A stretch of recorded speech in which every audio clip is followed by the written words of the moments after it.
2024년 3월 24일 저희 국제법무팀에서는 이번에는 국제중재 판정에 대한 불복 사유에 대한 이제 법률 지원 제도에 대해서 좀 알아보려고 합니다. 보통 이제 국제중재를 진행을 하면 외국 중재 판정의 승인이나 집행에 관한 협약을 먼저 알아봅니다. 보통 이제 중재 판정을 받으면 이제 뉴욕 컨벤션이라고 하죠. 이제 뉴욕 협약에 의해서 당연히 이제 그 나라의 협약 체결 국가면 영토 내에서 어떠한 이제 중재 판정에 대한 내용을 가지고 법원에서 인정을 받아서 사실 집행까지도 가능한 절차라고 많이들 알고 계시고, 사실 기업 담당자들은 이런 국제 중재가 판정을 받았을 때 굉장히 이거 승인을 받고 집행을 하는 부분에 대한 상담을 더 많이 문의를 하시고 알아보십니다.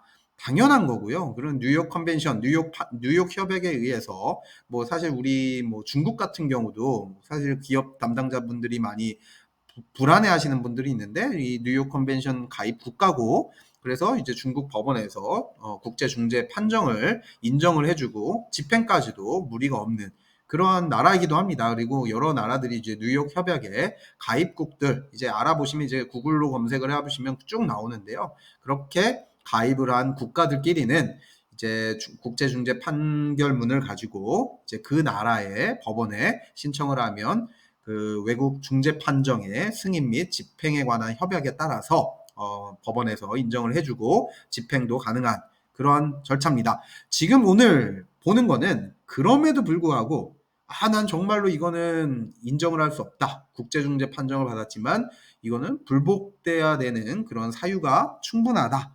라고 하는 부분들이 있을 경우가 있습니다. 그래서 이제 중소기업 같은 경우에 이런 부분들을 잘 모르기 때문에 피해를 보시는 분들도 있기 때문에 이 유튜브를 통해서 이런 내용들을 좀 설명을 드려서, 만약에 이러한 경우가 발생을 하거나 이러한 경우를 미리 대비하거나 이런 경우에 대해서 미리 상담을 받고자 하는 경우에 저희 국제법무팀을 활용을 잘 해주시면 좋을 것 같아서 이러한 이제 녹음을 하게 되었습니다.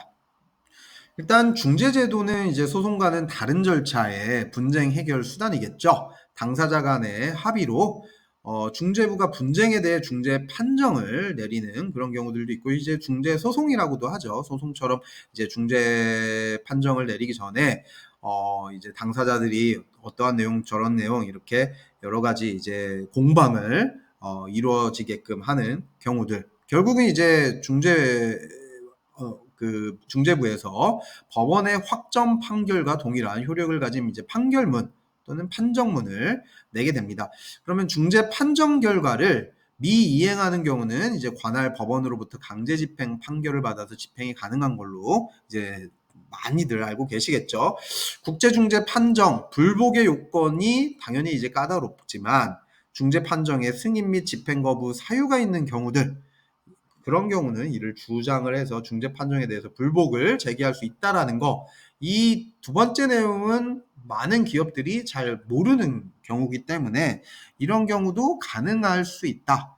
무조건 중재 판정이 나오면 뭐 이제 뉴욕 컨벤션, 뉴욕 협약에 따라서 집행이 가능하고 승인이 돼야 된다라고 그렇게 많이 알고 계신데, 불복의 요건도 충분히 제기될 수가 있다. 불복을 제기할 수도 있다. 그런 부분들을 좀 집중적으로 한번 알아보도록 하겠습니다. 자, 국제중재 판정 불복 절차입니다. 먼저 취소 소송, 중재 판정 확정 후에 3개월 이내에 이 소송을 접수해야 됩니다. 관할 법원은 중재 판정이 이루어지는 국가의 법원 또는 중거법 국가의 법원이겠죠. 이제 그 나라의 어떤 법과는 상반된 내용인데 국제중재소에서 이러한 판정을 내려서 굉장히 억울합니다. 그런 경우들이 있는 경우들이 있기 때문에 한번 검토를 해봐야 되고, 판결문을 저희가 잘 읽어보고 그 나라 법에 어떤 이제 일치가 되지 않거나 너무 이제 불합리한 경우다. 그러면 이제 취소 소송을 이제 진행할 수가 있고요. 두 번째, 이제 승인 및 집행의 거부, 사유를 주장하고 입증을 해야 되는데, 불복 절차를 진행할 때 불복 사유의 입증 책임은 불복을 하는 이제 당사자가 가지기 때문에 증거 제출 후에 법원이 중재 판정에 대해서 일부 취소 또는 전부 취소의 형태로 내려지는 경우들이 있습니다. 뉴욕 협약에 가입이 된 체결 국가라고 하면 기본적으로 중재 판정문을 중재 판정된 내용을 승인하고 집행에도 동의를 해야 되는 게 분명하나 이렇게 취소 소송을 하거나 승인 및 집행에 거부를 하는 경우들도 있다라는 거 참고하시면 좋을 것 같습니다. 네, 국제중재 판정 불복 사유입니다. 중거법에 따라 중재 합의 당시에 당사자가 무능력이거나 또는 중재 합의가 무효인 경우라고 판단이 되어지는 경우에 그러면 중재소에서 아무리 이제 중재 판정이 제대로 나온다고 하더라도 이제 중거법에 따라서 판정 불복 사유가 될 수도 있다라는 점. 그게 첫 번째 이유고요. 두 번째는 이제 중재에 대해서 적절한 통지가 없어서 기타 사유로 변론을 할 수 없었던 그런 경우들. 이제 국제중재소에도 가끔씩 이제 뭐 여러 나라들의 통지서를 보내기는 하는데 뭐 DHL이라든가 FedEx 같은 이제 국제 우편 수단으로 보냈을 때도 가끔씩 이제 이런 통지서를 제대로 못 받아서 벌석 재판 이제 참석을 못해서 내려지는 이런 중재 판정을 받는 경우들이 있습니다. 예를 들어 사이판 같은 경우에 사이판은 미국령이기는 한데 사이판은 이제 PO 박스밖에 없는 그런 경우들이 있어서 국제 우편 수단으로 배송이 됐을 때 실제로 배송이 제대로 이루어지지 않는 그런 지역들이 있더라고요. 뭐 남미 국가들 중에도 이제 경험이 있었고요.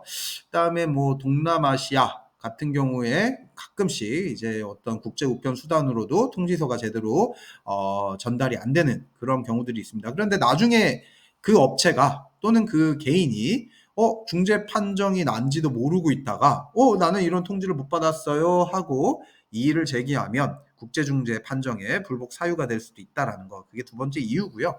세 번째는 중재 판정이 중재 합의의 대상이 아닌 분쟁을 다룬 경우 중재 판정이 중재 합의의 대상이 아닌 그런 이제 분쟁을 다룬 경우에 판정 불복 사유가 될 수도 있다라는 점 그걸 이제 참고하시면 좋을 것 같고요.